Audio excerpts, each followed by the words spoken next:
خالة، السلام عليكم. هاي القصة مو خرافة ولا هي حزورة من تأليف واحد فاضي. هاي سالفة حقيقية صارت بمنطقتنا، واللي يعرفوني يدرون بيا ما أكذب.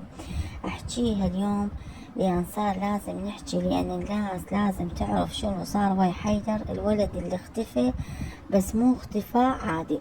بداية القصة راح نبدي. حيدر كان عايش ويا أمه، أبوه مات وهو طفل صغير، وناس تقول بحادث وناس تقول انتحر، وما أحد يعرف شنو الحقيقة. حيدر ما يطلع من البيت، وإذا طلع يمشي بسرعة وراسه نازل، لابس سترة سودة بكل الفصول، شتا صيف. احنا الجهال يضحكون عليه مرات، يقولون علي هذا مصاص الدماء، بس بصراحة يخافون من عده. أمه قال كانت مرة طيبة، بس عيونها دوم حمر وريحة بيتهم غير، كأنه دائما بيه شي محروق. البيت مالهم دائما تطلع من عنده ريحة حرق.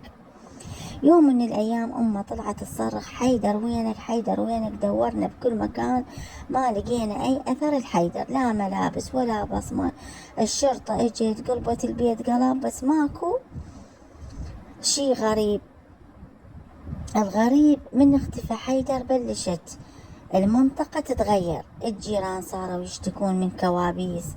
وحدة حلمت بواحد يوقف على صدرها ينظر بعين وحدة، صوت ذبح، صوت بكاء، وريحة حريق تصعد كل فجر. يوم قررنا أنا وجاسم ومهند ندخل بيت حيدر بالليل. الباب الخلفي كان مفتوح، كأنه عبالك يعني واحد منتظرنا. مشينا داخل وكانت ريحة، عبالك ريحة جلد محروق. اتعرقنا من الخوف، عرقنا من الخوف يعني. عرفنا ما بيها إلا سرير، لا سرير ولا شي، بس رسومات على الحائط، عيون، نجوم مقلوبة، كلمات ما مفهومة. لكن اللي آه رجعنا حفرة بنص العفو، رجفنا حفرة بنص الغرفة، كأنه مغارة نازلة لجفوف الأرض. فجأة سمعنا صوت مو عالي بس واضح. حيدر كان يصيح: لا تنزلون، هم راح يقعدون إذا شافوكم. هذا الصوت منين؟ من حيدر. من ذلك اليوم مهند صار يشوف حيدر بالحلم ويصيح بالليل. جاسم صار يقطع نفسه، كان يقول أصوات تطلب دمي. وانا صرت اشوف امه بالشارع واقفة تباوع علي وتبتسم. يوم جابوا الشيخ كان يقرأ سورة البقرة، فجأة سكت وقال: هذا مو روح، هذا شي أقدم منا كنا. وسحب نفسه وقال: الولد هذا مو من البشر، زرعت شيطان. أمه بعدها نقلوها المكان مجهول وقالوا هي مجنونة، بس قبل لا ياخذوها صاحت بأعلى صوتها: هو راح يرجع وراح يكمل المهمة، وأنا فقط كنت الوعاء. مرت سنين، وبس هاي الحارة بعد ما رجعت طبيعية. الجيران بدأوا ينسون حيدر كأنه ما موجود أصلا. بس أني كل ما أنام أسمع صوت خطوات تطلع من تحت الأرض. واليوم الصبح صحيت على ورقة جو الباب مكتوب بيها: شكرا لأنك ما نزلت للحفرة، لأن اللي نزل ما رجع.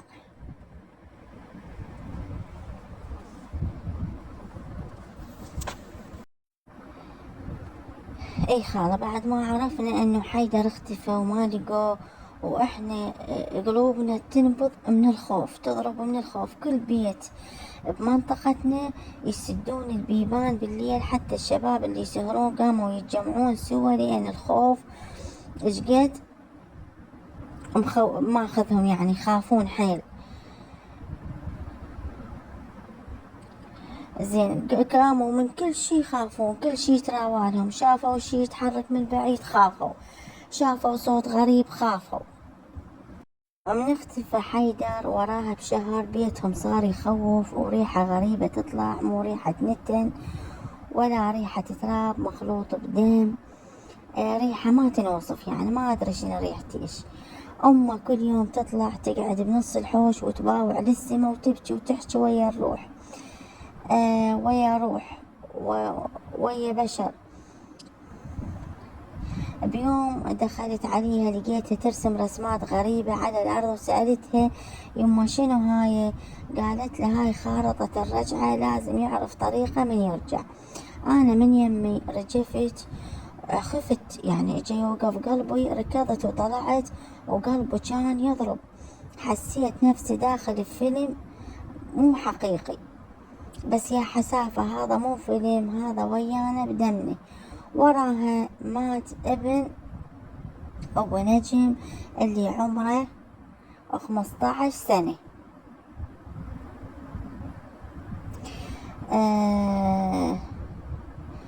يعني مات موته لا علة لا مرض، ما أدري شلون صارت موته فجأة. والقاع قامت تحكي، الناس صارت تسكت تتجاهل، بس الحقيقة كانت تكبر مثل الحفرة اللي كنا نجهل عمقها. مرة قالوا اكو شيخ قوي يقرأ ويطرد الأرواح، اجينا بيه دخل للبيت، بس أول ما حط رجله بالحوش طاح وصار يصيح مو جني مو جني، هذا شي ثاني، شي نايم جوا. يما طلع وهو يرجف جالنا، انتم من تحجون عن الولد تحجون عن كيان زرعة تجربة وجنت فاشلة، بس هو قلبها عليهم.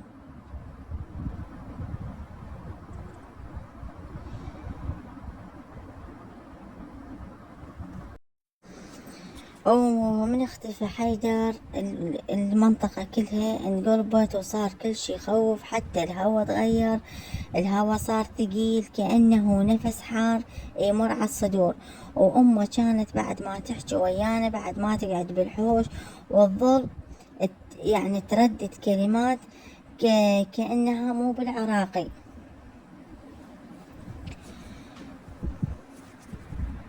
هاي اللغة اللي تمتم بيها، يعني هي مو بالعراقي، ما أعرفها شنو هاي من لغة. يوم قالت لي كم، قالت لي قم، هو ما مات، هو نزل، بس نزل للحفرة وانا اعطيتهم المفتاح. وقمت اباوع عليها، قلت لها منو اعطيتي؟ قالت لي هم اللي اجوا بالليل وخذوا وقالوا راح يرجع نبي على ابنها حيدر. يما شنو تحجين؟ ولدك انولد بالمنطقة.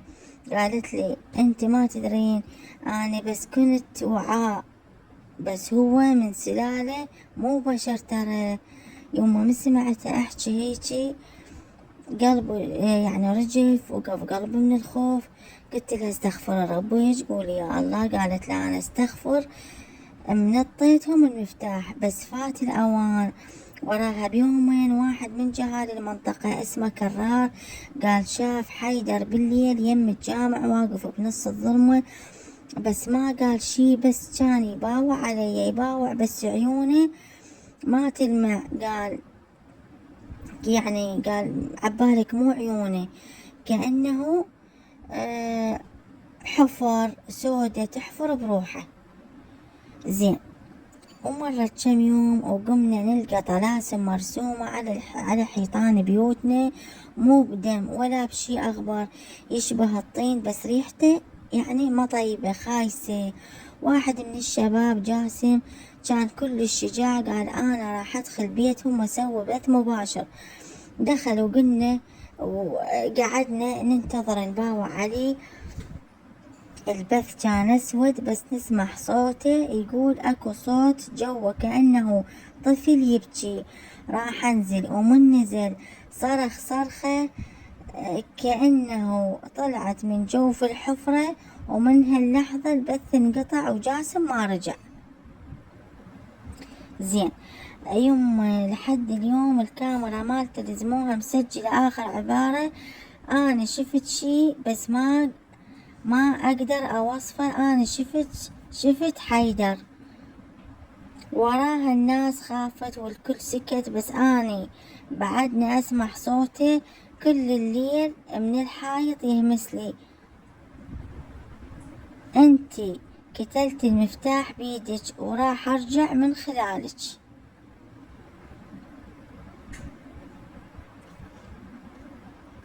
وإذا سمحت هاي السالفة لا تحجيها ولا تعيدينها ولا تقولين شنو صار بحيدر، لأن هو يسمع، وإذا يسمع يقرب. وإذا شفت ظل واقف ورا الباب لابس سترة سودة ما يرف بعينه ولا تباوعين ولا تفتحين الباب، لأن هذا الظل معناها حيدر رجع.